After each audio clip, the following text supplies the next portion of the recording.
اللهم صل على محمد اللهم صل عليه وسلم اللهم صل على سيدنا محمد يا ربي صل عليه وسلم اللهم صل على سيدنا محمد يا ربي سبحان الله وبحمده سبحان الله العظيم سبحان الله وبحمده سبحان الله العظيم سبحان الله وبحمده سبحان الله العظيم سبحان الله وبحمده سبحان الله العظيم سبحان الله وبحمده سبحان الله العظيم سبحان الله وبحمده سبحان الله العظيم سبحان الله وبحمده سبحان الله اللهم صل على حبيبك سيدنا محمد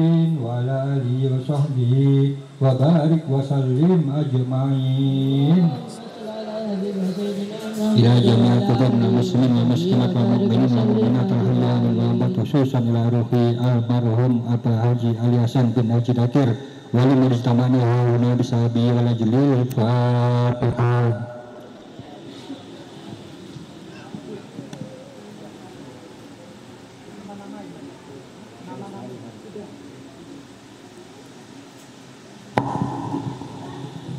بسم الله الرحمن الرحيم الحمد لله رب العالمين حمدا يوافي نعمه ويكافي مزيده يا ربنا لك الحمد كما ينبغي لجلال وجهك وعظيم سلطانك سبحانك لا نحصي ثناء عليك أنت كما أثنيت على نفسك ولك الحمد حتى ترضى ولك الحمد إذا رضيت ولك الحمد بعد الرضا اللهم صل وسلم على سيدنا محمد في الأولين والآخرين وصل وسلم على سيدنا محمد في النبيين والمرسلين وصل وسلم على سيدنا محمد في كل وقت وحين وصل وسلم على سيدنا محمد حتى ترث الأرض من عليها وأنت خير الوارثين اللهم تقبل وهدي وبلغ ثواب ما قرأناه من القرآن العظيم وما هللناه من قول لا إله إلا الله ما سبحناه من سبحان الله بحمده وما قلناه من يا الله وصليناه على حبيبك ونبيك سيدنا محمد صلى الله عليه وآله وسلم بهذا المجلس المبارك هدية واصلة ورحمة نازلة وبركة شاملة نهدي ثوابها إلى روح سيدنا وحبيبنا شفيعنا رسول الله محمد بن عبد الله صلى الله عليه وآله وسلم ثم إلى أرواح آبائه وإخوانه من الأنبياء والمرسلين صلوات الله وسلامه عليه وعليهم أجمعين ثم إلى روح أهل بيت رسول الله وأنصار رسول الله والمهاجرين في سبيل الله ثم إلى روح سيدنا المهاجر الله بن عيسى الأستاذ الأعظم بحر الضم زمزم سيدنا الإمام الفقيه المقدم محمد علي بعالمي ووصولهم وفروعهم وذوي الحقوق عليهم أجمعين ثم إلى أرواح لزنبال الفرد وأكثر بشر المعلى والشبيك والبقيع لا سيما أربعة الأئمة المجتهدين ومقلدين في الدين والعلماء العاملين والفقهاء المحدثين والقراء والمفسرين وجميع أولياء الله الصالحين ثم إلى أرواح جميع أولياء الله من مشارق الأرض إلى مغاربها برها بحرها خصوصا أولياء هذه البلدة ثم إلى روح والدينا ووالديكم وأمواتنا وأمواتكم وأموات المسلمين أجمعين ثم إلى روح بهبو يكرمت بولا فانتين بويت دمان وبويت كسا ثم إلى روح حاج آلي ثم إلى روح من اجتمع معنا هنا بسببهم عبيدك الفقراء إلى عفوك ورحمتك هج علي حسن بن هج دكير هج نعيمة بنت هج سندل هج معيترة بنت هج كمصة هج سمي وهج سيما بنت مطيان وحاج كمصة وهاج منير وحاج باكر وهاج عبد الرؤوف وحاج ميجا ونبيه بنت هج منير ومناجي بنت مرهدب وكادم بن مطيان وإنا بنت مطيان وأبا طلحة ونوفان الفريسي بن هجي عباس وعبد الهادي بن منير وهاجي موجي بن هجي كمصة وإمارة نواتي بنت هجي سلام وإبون استهار وببأ سبرنا وأصولهم وفروعهم وذوي الحقوق عليهم أجمعين، ثم إلى روح الحبيب عمر بن سالم الحامد وأصولهم وفروعهم وذوي الحقوق عليهم أجمعين، ثم إلى أرواح والدينا ووالديكم وأمواتنا وأمواتكم وأموات المسلمين أجمعين. أوصل اللهم ثواب ذلك منا إليهم. اللهم اغفر لهم وارحمهم وعافهم واعف عنهم وتقبل حسناتهم وتجاوز عن سيئاتهم. اللهم اجعله حجابا لهم من النار وسترا لهم من النار واشتراء لهم من النار، وبلغهم به من الفردوس أعلى منازلها، واكتب لهم به من الثواب أجزله وأوفره، وثقل به موازنهم من الحسنات، واغفر لهم به جميع الذنوب والسيئات، وارفعهم به عندك إلى أعلى الدرجات، واخلفهم في أولادهم وانجز إليهم بالخلافة الحسنة والعقب الصالح. اللهم أدخل في قبورهم الروح والريحان والفسحة والأمان والعفو والرضوان. يا حنان يا منان يا من إذا سئل أعطى وإذا استعين عنه. اللهم اجبر انكسارنا وارحم تضرعنا واقبل دعاءنا واختم الصالحات أعمالنا وأعمارنا، وعلى الإسلام والإيمان جميعا توفنا وأنت راض عنا، ولا تحينا اللهم في غفلة ولا تأخذنا على غرة، واجعل آخر كلامنا من الدنيا عند انتهاء أجالنا قولا لا إله إلا الله محمد رسول الله صلى الله عليه وآله وسلم. أحينا عليها يا حي، وأمتنا عليها يا مميت، وبعثنا عليها يا باعث، وانفعنا وارفعنا بها يوم لا ينفع مال ولا بنون إلا من أتى الله بقلب سليم. ربنا اغفر لنا ولإخواننا الذين سبقونا بالإيمان، ولا تجعل في قلوبنا غلا للذين آمنوا ربنا إنك رؤوف رحيم.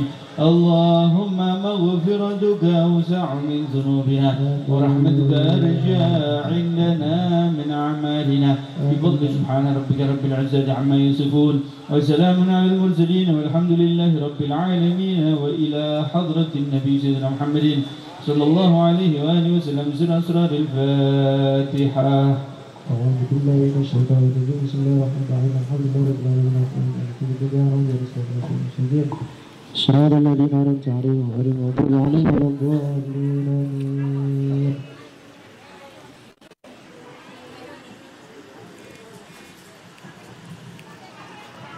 ربنا اعترفنا بأننا اقترفنا وأننا سرفنا على رضاه صرفنا، فتوب علينا توبة تغسل كل حوبة، واغفر لنا العورات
Allahumma salli wa sallim wa barik alaihi wa ala alihi.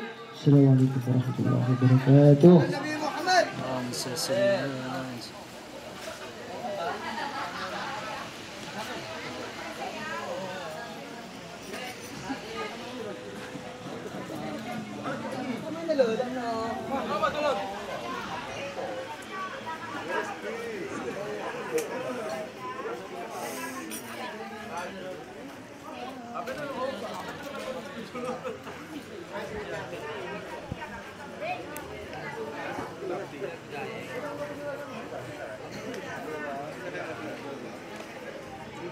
Ito ini.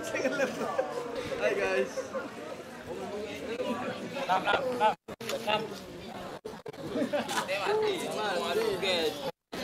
Kasi kan.